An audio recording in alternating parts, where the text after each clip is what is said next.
رشتے صرف انسانی نہیں ہیں، رب کا ہمارے ساتھ رشتہ جو ہے وہ سب سے خوبصورت ہے،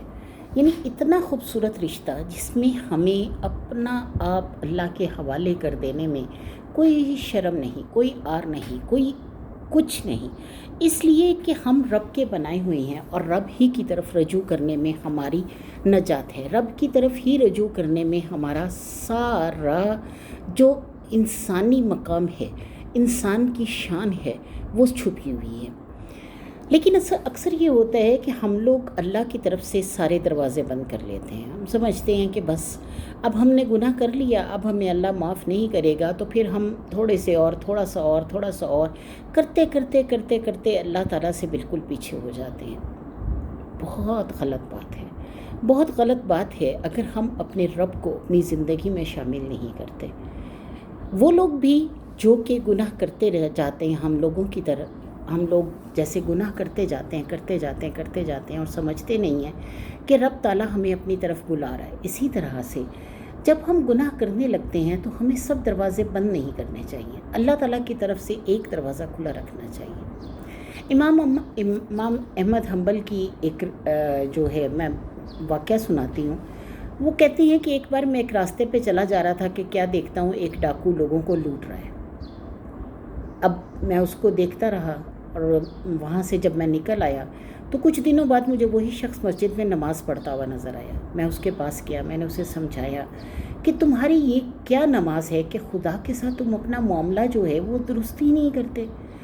اللہ کے بندوں کو لوٹ رہے ہو اور دوسری طرف تم نماز پڑھ رہے ہو، تو کیا نماز خدا کو قبول اور پسند آتی ہوگی؟ ڈاکو بولا، امام صاحب میرے اور خدا کے مابین تقریباً سارے دروازے بند ہیں، میں گناہ کرتا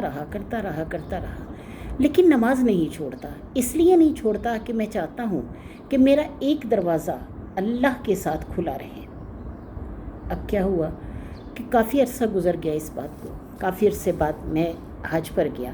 تو کیا دیکھتا ہوں کہ طواف کے دوران ایک شخص خانہ کعبہ کے غلاف سے چمٹ کر کھڑا روتا جا رہا ہے، میری توبہ مجھے معاف کر دے، مجھے نافرمانی کے راستے سے پلٹا لے، مجھے اس نافرمانی کی طرف کبھی پلٹنے والا نہ کرنا۔ میں نے دیکھنا چاہا کہ اس بے خودی کے عالم میں آئے بھر بھر کے رونے والا کون خوش قسمت ہے۔ کیا دیکھتا ہوں کہ یہ وہی شخص ہے جسے میں نے بغداد میں ڈاکے ڈالتے دیکھا تھا۔ تب میں نے دل میں کہا کہ بہت خوش قسمت ہے یہ شخص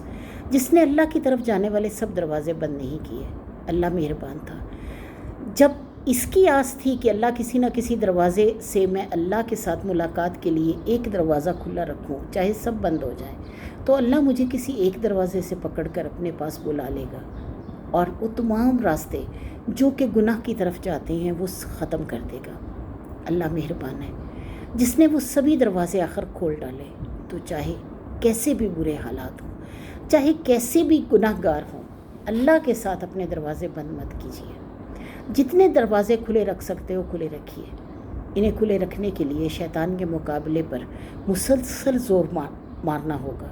مسلسل اس سے لڑنا ہوگا، مسلسل اس کے ساتھ جنگ کرنی ہوگی، اپنے نفس کے ساتھ جنگ کرنی ہوگی۔ لیکن اس جنگ میں کبھی اپنے آپ کو اکیلا مت سمجھیے۔ جب آپ اس جنگ کے لیے تیار ہو جائیں گے تو اللہ تعالیٰ اس جنگ کو نفس کا جہاد کہتا ہے، اور نفس کے جہاد کے لیے اللہ کی مدد کی بہت ضرورت پڑتی ہے، اور جب انسان اللہ کی مدد پا کر اس دروازوں کو کھولنے میں مصر ہو جاتا ہے، ارادہ کر لیتا ہے، تو اللہ اس کو اپنی محبت کے ساتھ، اپنی مدد کے ساتھ ہمیشہ سرخرو کرتا ہے، کبھی اسے آنچ نہیں آنے دیتا، کبھی اسے مایوس نہیں ہونے دیتا، اس لیے کہ وہ تو قدرت والا رب ہے، اور قدرت والا رب ہمیں اس دروازے، ایک دروازے سے پکڑتا ہے اور سارے دروازے ہمارے لیے کھول دیتا ہے۔ انشاءاللہ اگر ہم اپنے گناہوں پہ شرمندہ رہے، اگر ہم توبہ کی طرف پلٹتے رہے، اگر ہم اللہ کی طرف رجوع کرتے رہے، کوئی ایک آواز 24 گھنٹوں میں کوئی ایک آواز اگر ہم نے اپنے رب کو دے ڈالی، تو ہمارا رب اتنی قدرت والا ہے کہ وہ ہمیں واپس پلٹا لے گا، وہ ہمیں شیطان سے دور کر دے گا، وہ ہمیں اپنے قریب کر دے گا، صرف ہمارا یقین ہونا لازم ہے۔ باخر دعوانا الحمدللہ رب العالمین۔